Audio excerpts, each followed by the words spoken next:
Hi everyone, welcome. The bin that I plan on checking in on today is a bin of African nightcrawlers. It's right here, dead center. The system is now in service for 40 weeks. That's 280 days, over which time we've given it 23 feedings. Well, today's going to be feeding number 23. And the last time we checked in, 12 days ago, they got a bunch of little stuff like carrot peels and other little shredded veggie matter, all frozen. There was a couple other things thrown in there. I think it was like a little bit of coffee and maybe some pulverized birdseed.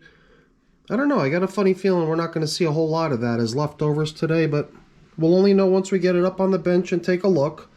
The stuff I've got lined up for them today, it's a pretty nice assortment. Well, it's not even an assortment. It's pretty much just one type of food, pumpkin. Well, two types of food, pumpkin and coffee. So this is what we're going to be giving them today. It's a pretty good portion. So let's get them up on the bench and get them fed.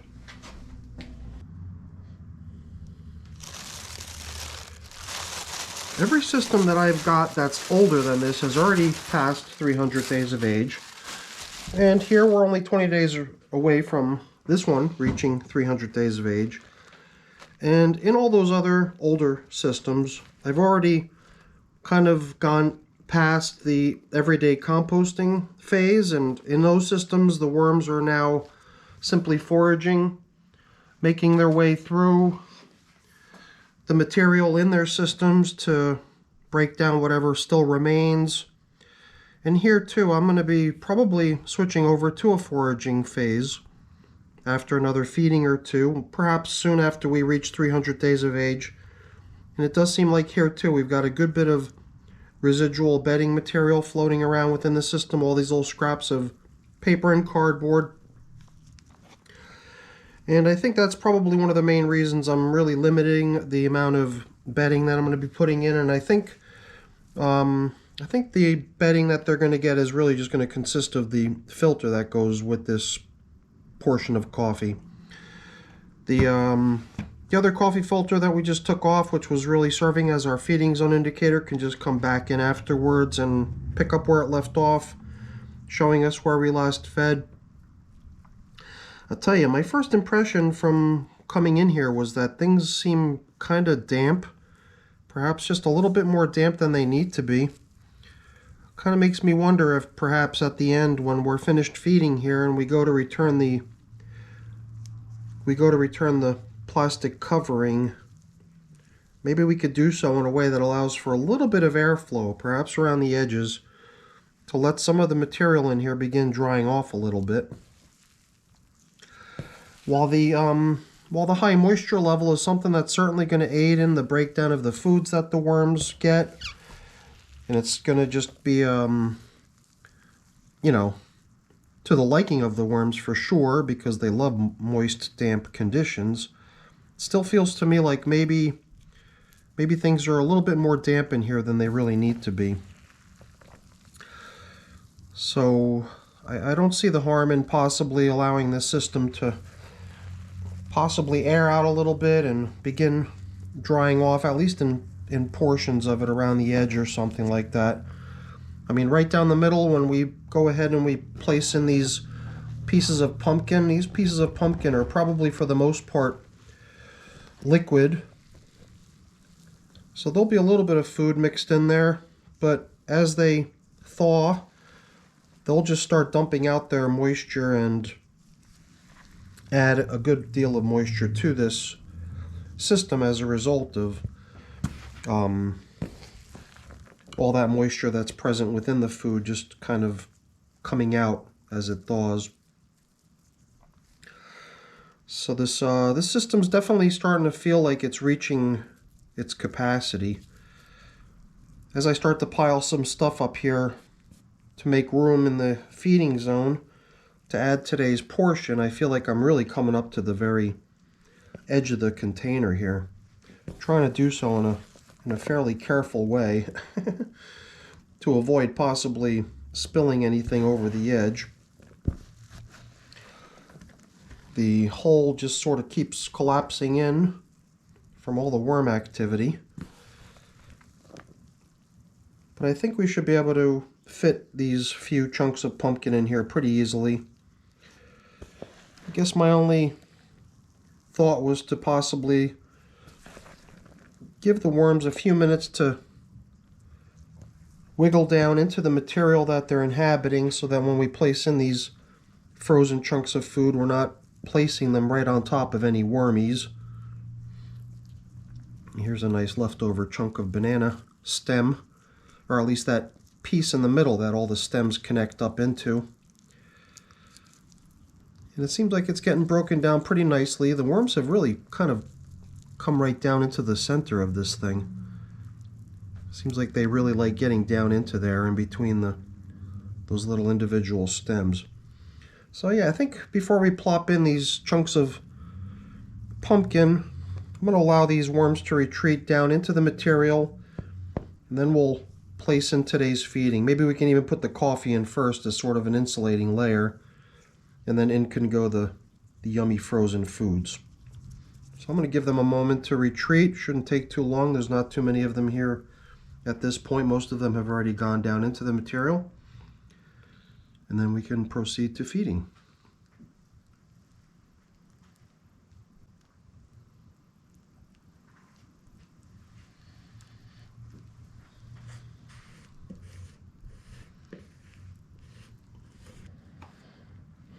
So now, putting these frozen bits of fruit in here, or vegetable matter, whatever, right against this damp collection of coffee, the paper has basically frozen to these pieces of pumpkin. So the paper is basically part of the feeding now. Kind of makes me wonder how I'm going to be able to proceed with putting the coffee in first, as I had talked about earlier. Oops, so I guess that just answered our question. Let gravity take over. Okay. And well, I guess this was part of the reason I figured we'd be reusing the feeding zone indicator that had been out here previously, because the pumpkin bits had frozen to this one pretty intensely. And these little guys, there were still a couple more worms hanging out on this piece of banana stem, so I think we'll just sort of cram that into the nearby material so that the incoming chili foods that we're going to be applying here come in such a way that they're not really in direct contact with any of your little wormy friends. Yeah, this is a pretty nice portion, I must say. Even though a good bit of it is just moisture content, I still think that the worms are going to have a little something to nibble on here for at least a few days. I think we're going to have maybe one or two more feedings before we call it quits in here. And I've got my worm chow here. Last time we fed these guys, what they got was something similar to this, which was pulverized bird seed, and that has now run out, so I'm now reverting back to the use of my somewhat finer, more powdery worm chow. And this too is running a little bit low, so I'm definitely going to have to whip some more up soon. So I think that's pretty much our feeding. I think we can simply start backfilling it, hopefully using material once again free of any wormies. So I'll try to pull off this stuff that's been evacuated that's out on the surface, and then we'll start getting down into some of the material where the worms are actually hanging out again. This is definitely a nice busy bin. It's fun to check in on. I have to assume that if we go probing down into the outer edges where we usually like to look, oh, here's some banana stems too left over from, I guess, when that banana bunch joint piece went in. Usually I like to also just take a quick peek in the outer edges to make sure everything's looking okay. And I really have no reason to think that we would see anything out of the ordinary or strange going on. I did sort of notice that as I was sort of pulling some of the material out, it was a little bit compacted and a little bit clumped together, almost muddy. So if nothing else, I like the idea of aerating it a bit and breaking it up a little bit. And yeah, I guess my impressions of the moisture content of this system is that it's a bit more than it needs to be. So I believe the best bet here at the end is going to be to cover up in a way that allows for a little bit of moisture to begin escaping the system to evaporation. Let's take a quick peek at how things on this edge are coming along, and then we'll be finished in here. Yeah, not bad.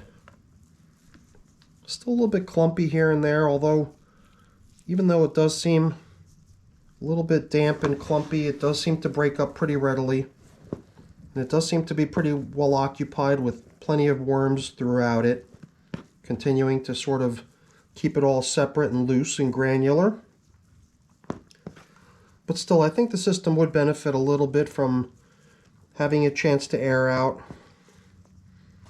And I'm even wondering if one of the future feedings perhaps could be set up in such a way that maybe we begin to initiate the migration of the worms out of this material.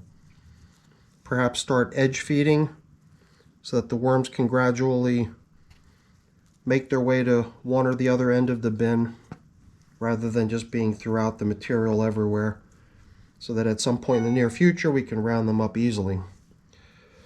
Yeah, you know, if the stuff was a little bit too muddy or overly damp, then the stuff would be sticking to my glove a whole lot more. So the fact that it doesn't really stick too badly to my glove tells me that it's quite damp, comfortable for the worms, but possibly still not at that dangerous muddy level where things can get really nasty. Alright, there were a couple little wormies hanging out here on the plastic cover, so I did use that feeding zone indicator to cover them up to keep them from freaking out due to all the bright lights out here. So let's see, this piece of plastic does do a really nice job going edge to edge all the way around, but I believe if we sort of cinch it in a little bit, put a couple folds in it here and there, then we might be able to reduce its size just by a little bit in order to allow for a little bit of airflow, a little bit of drying, and I think that can only do good. In time, when we come back in and some of that material on the outer edges has dried, we can blend it in with the rest of the material, helping the overall moisture level of the system throughout drop a little bit. Perhaps we can even consider swapping out this plastic cover with perhaps just a paper cover in one of the future check-ins. That would further allow for a little bit of drying. But for now, I think we're in good shape just like this. So I think we're done here. These African nightcrawlers are doing great. What a nice bin. So many worms in here. Definitely doing a good job working down the materials they got. I didn't see anything that resembled leftovers other than banana bits. And the types of banana bits that you would definitely see as leftovers. Stuff like stems. Everything else looks like it was pretty much history at this point. So, I don't know. We'll probably be back in here in another couple weeks. At some point prior to this system reaching 300 days old, I'm sure we'll be back in here. And then that could be one of the last few feedings. Maybe one or two more feedings, and then we're going to start trying to get this thing geared up for migration and for harvest. All right, everyone, that's it for today's check-in with our African nightcrawlers 280-day-old system receiving feeding number 23. All right, everyone, thanks so much for watching. Hopefully you enjoyed the video. If you did, as always, please don't forget to leave me a quick thumbs up before you go. That's always really appreciated. If you haven't done so already, please also consider subscribing to the channel. That's really appreciated as well. All right, everyone, have a great day. Take care. Bye now.